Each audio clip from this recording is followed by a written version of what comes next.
I need sales. I need sales. I need sales.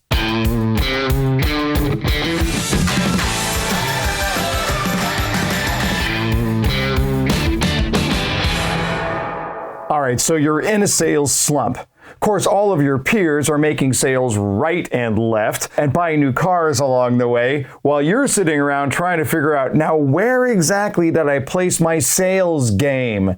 And all the while, you're getting further and further behind. We know what it's like. We know the look. It goes from this to this to this. We've all been there. I know I've certainly been there. We've all had to experience the dreaded slump. Here's the good news. There are things that you can do. Look, you can't always control what goes on in the environment around you, but you can always control your own action. So what are we going to do? How do we take charge when we are in that slump?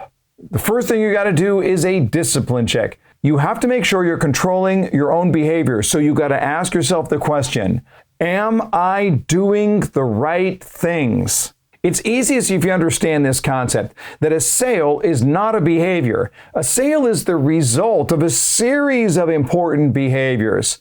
So sometimes we tend to obsess over the results. And I get it. Everybody wants to know, where are the sales? Where are the sales? We got that sales report that stares us in the face each and every week.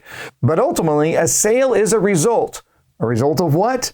Of the right behaviors. You want an example? How many follow-up calls have you made this week? Seriously, can you look at it and say, I am proud of the work that I've done by way of following up with my customers? Can you say that? Because if you can't, then already I can look at it and say, oh, wow, my results are not where I wanted to be. And guess what? The behaviors are not where I wanted to be.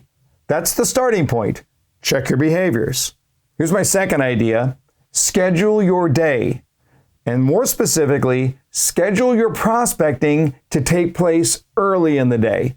You see, here's one thing you don't want to do when you're in a slump. You do not want to sleepwalk through the day. You don't want to just live the day by default. You want to plan your own success. So my first suggestion is this: plan your day, but do it the day before, not the morning of. Now, why is that the case? Because if you're waiting till the morning of and you haven't had those sales, there's the pressure. But if you do it the day before, you leave work with some confidence that I know exactly what I'm going to do tomorrow. When you get there first thing in the morning, you're not ready to plan, you're just ready to race. You're rested, you're refreshed, you're ready to go. Now, I mentioned scheduling that prospecting time earlier in the day, and here's why. Well, let me ask you this. When is your energy at its highest point? It's early in the day, right?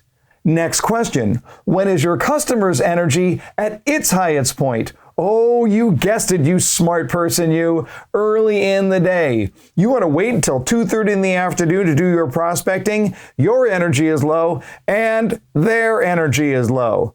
But instead, get it done early, and what happens? Check the box, man. Victory. I did this on my terms right out of the gate. How sweet is that? Here's a third suggestion for you. Grow your capabilities. Grow your capabilities.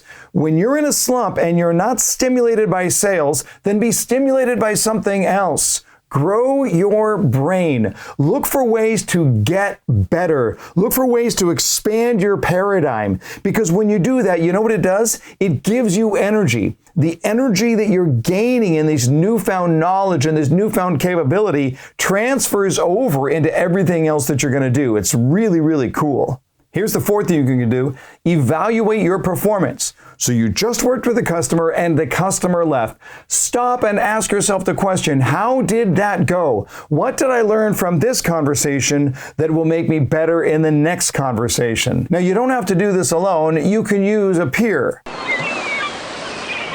No, not that kind of peer. I mean one of your teammates. Somebody can help you that you trust, who will give you some pointers. And even if you're doing everything right, you know what that'll do? They'll tell you, and you'll gain some confidence that it's not me, I'm doing what I need to do. You're going to win either way. And then finally, celebrate your victories. When we're in a slump, we spend so much time just beating ourselves up. We are so hard on ourselves. But you got to celebrate the victories. You got to celebrate what goes right. Spend time celebrating the right behaviors. And this goes back to point number 1. If you're doing the behaviors right, everything else will fall into place. Celebrate your effort. It's worth it. Now look, you're gonna get the results if you keep doing the right things. Slumps happen, but you don't have to be a victim. In fact, and here's the good news, it can make you stronger. You can learn things in those times that you'll never learn in any other way. So embrace it. Look forward to it. Do the things you need to do, and you're going to come out so much stronger, so much better, and so much more capable of helping your customers and changing their world. Hey, thanks for watching another episode of the 5-Minute Sales Training. Would you do me a favor right now and tell a friend? Tell somebody else about this so that they can subscribe and they know every Saturday morning they can get their own dose of the 5-Minute Sales Training. Until next time, this is Jeff Shore saying, learn more to earn more.